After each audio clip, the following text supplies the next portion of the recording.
How to communicate with your partner without arguing. My name is Paul Friedman. I founded the Marriage Foundation, and I'd like to help you with this. You know, communication is a facet of marriage, and it really has taken a very prominent role in marriage, because people think, oh, my communication is off, her communication is not right, I'm not understood, I don't understand, all of this.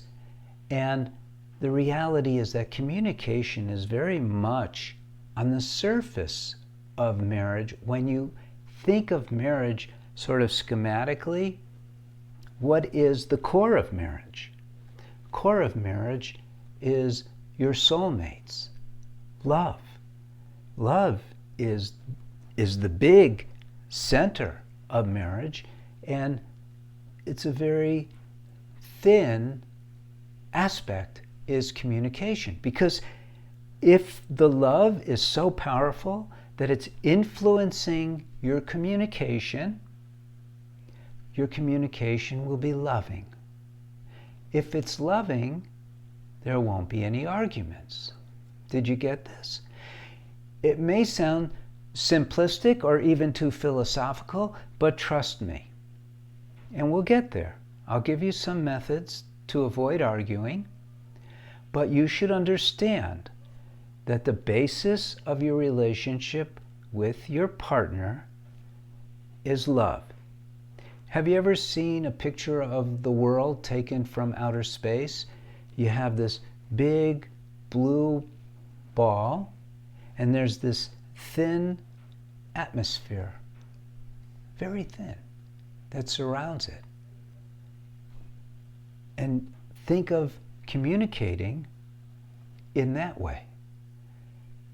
You're a big ball of love. Your spouse, your partner, is a big ball of love. You want to connect. And you use communication, verbal, physical communication, to connect. But what are you really wanting to connect? Yourselves. Because yourselves, your souls, and the word soulmate is not just made up for greeting cards. You want this merging to take place, this love. And communicating with words, with speech, with gestures, it's thin, and it has much more meaning if it's a sincere bridge in between the two of you as souls. And then the idea of arguing becomes impossible. Because if you're always infusing love into your communication, and I'm talking at a very high level now, I'll get into some techniques. But if you're communicating love, then all your words, all your gestures are sweet. There's no possibility for argument. But we don't learn this growing up. We are taught, believe it or not, well, you probably know this. I see it all the time. You know, we get emails at the Marriage Foundation. You could write into our counselors. It's a free service. And people ask the question, how can we argue properly? You can't. There's no such thing as proper arguing. I don't care what the psychobabblists say. Arguing is inappropriate, period. Fools argue, wise men discuss. Very old saying, very true saying. Because you have free will. What you say is 100% up to you. If you blame your partner for what you say, you're making them responsible for your free will? No. You're allowing their behavior to trigger your inner triggers and react. That's not how it's supposed to work. So, you could read one of my books. You should definitely subscribe to this channel, learn more about marriage. You could take the course for women or the course for men, depending on your gender. But it's very important to learn more about what marriage is all about what you're all about based on your gender, what your partner is all about based on their gender. And even in my books and even in the courses, we address communication, of course. And I promised you I'm going to give you some tips. I still am. But understand the core of it, because you're married. You're supposed to desire and achieve ever-expanding happiness and ever-expanding love.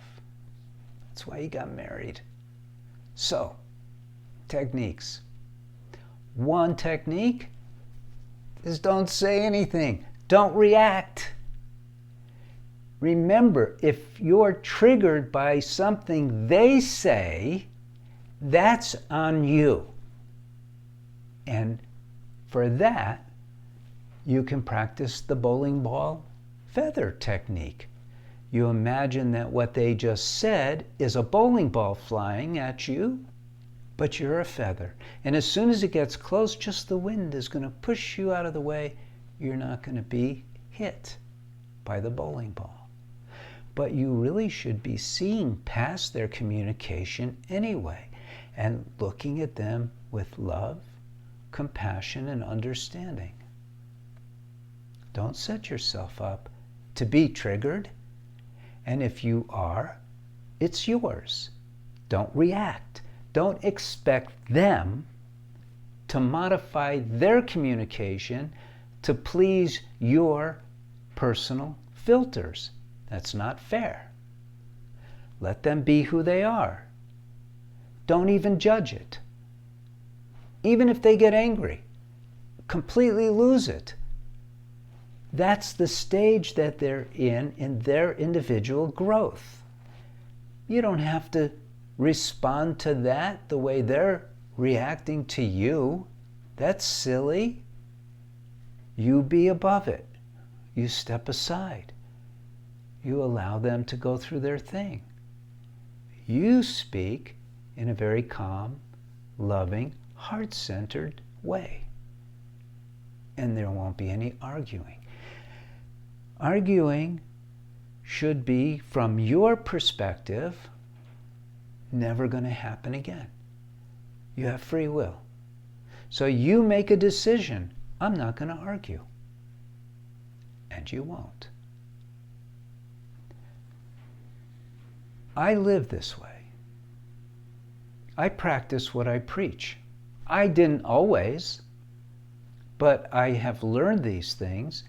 I've applied them, and as a result, I am a happier person.